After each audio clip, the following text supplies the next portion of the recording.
Malicia Velázquez Nimatuj. Nimatuj. Nimatuj. ¿En dónde nace Irmalicia? Yo nazco en Quetzaltenango, a 200 kilómetros de la capital de Guatemala.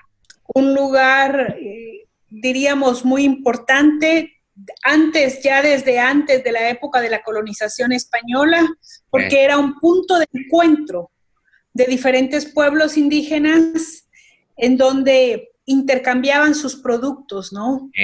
Por el otro lado, tiene, diríamos, la historia detrás de toda la resistencia. Yo vengo del pueblo quiché, soy parte del pueblo quiché, que fue el primer pueblo que hizo una profunda resistencia a esa invasión española. Para nosotros, ser quichés, entonces, tiene una larga historia que nos recuerda siempre esa resistencia de nuestros abuelos, de nuestros padres, y que si ellos no cedieron, nosotros tampoco lo tenemos que hacer.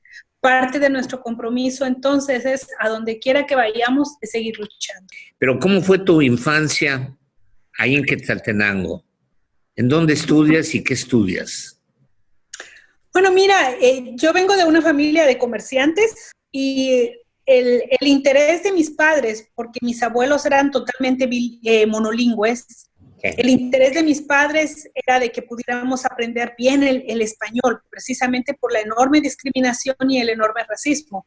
Ellos como comerciantes generaban un excedente y ese excedente permitió que fuéramos a escuelas privadas. Yo voy a una escuela privada, pero Oscar, era un momento en donde los niños y las niñas indígenas no iban a escuelas privadas.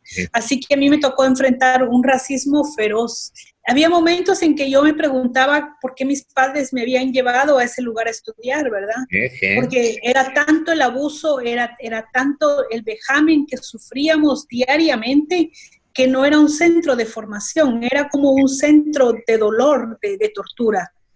Y además, Oscar, yo crecí escuchando a los profesores decir cosas como estas, que los mayas habían desaparecido y que los que vivían en ese momento pues eran poblaciones autóctonas, naturales o indígenas, que eran incapaces, que tenían características que eran demasiado peligrosas, como por ejemplo que eran borrachos, que no trabajaban, que eran personas sucias. ¿Y tú oías todo eso?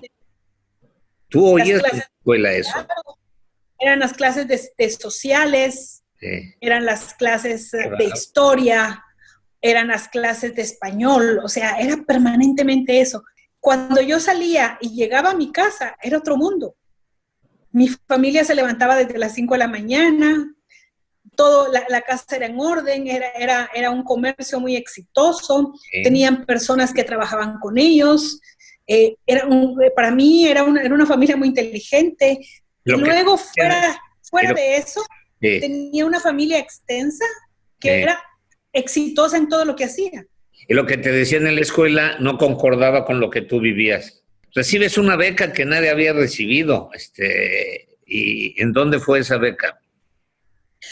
Bueno, fíjate que ganó la beca Fulbright, fue la primera beca Fulbright para pueblos indígenas. Ajá. Los indígenas no habían ganado ninguna beca Fulbright, en parte porque esto tiene una historia, Oscar. Los pueblos indígenas hicieron trabajo forzado y obligatorio por ley en Guatemala hasta 1944. Trabajo obligatorio. Obligatorio por ley, o sea, había que ir a las fincas a levantar la cosecha, 180 días, pero los finqueros jamás soltaban a los indígenas de las fincas, los enganchaban y heredaban las supuestas deudas a las otras generaciones. Entonces era una esclavitud hasta 1944, estamos hablando de hace 80 años. Entonces, no había posibilidad de que los indígenas fueran a estudiar, no es que fueran tontos, no es que fueran incapaces, no, es que con condiciones así, tú no puedes llegar y tú sabes que invertir en educación es invertir por décadas. Sí. Y por eso es que no había habido, y yo soy la primera que ganó una beca Fulbright, Yo busqué esa beca con el objetivo claro de que yo quería hacer una especialidad, una especialización en ciencias sociales para tratar de entender todo lo que estamos hablando ahorita. Porque yo lo vivía, lo miraba, pero me costaba hacer una interpretación lógica y más que hacer una interpretación me daba un dolor, un odio, un coraje, un rencor. ¿Me entiendes? Esos sentimientos que no son, diríamos, adecuados para alguien que es joven, es lo que se va fomentando cuando ves esas enormes desigualdades. Tú como mujer indígena, ¿qué mensaje le das en el 2020, a mitad de pandemia? Tenemos que adaptarnos a vivir con este virus porque no se va a quitar, va a seguir existiendo dentro de nosotros. ¿Cuál es el punto de vista de Irma Alicia? Eso es importante.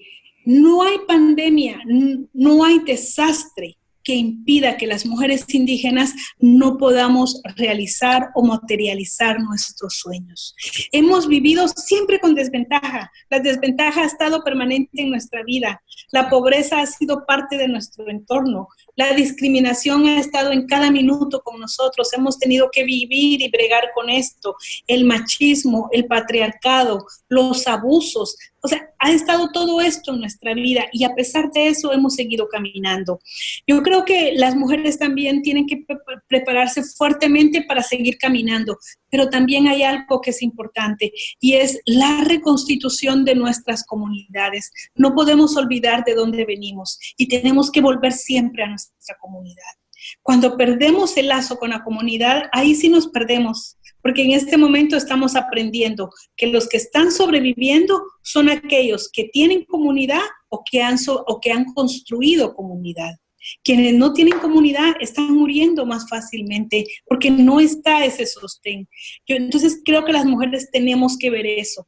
Y también creo que las mujeres tenemos que ver modelos de nuestras propias madres, hermanas, tías, que son nuestros modelos, que son mujeres valiosas, que han salido adelante, que han sido exitosas en lo que han hecho, pero claro, no están en los medios de comunicación porque pues el racismo es así, ¿verdad? Sí. El racismo quiere otro tipo de mujeres para poder promocionarlas, pero no quiere las mujeres indígenas.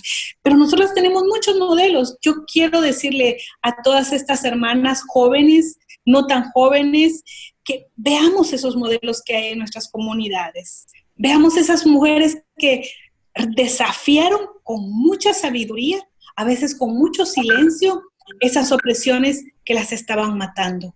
Y creo que también tenemos que pensar en las hijas, en los hijos, en las nuevas generaciones que vienen detrás, porque esas generaciones están viéndonos y de nosotros depende mostrarles el valor de ser indígena, el orgullo profundo de ser indígena.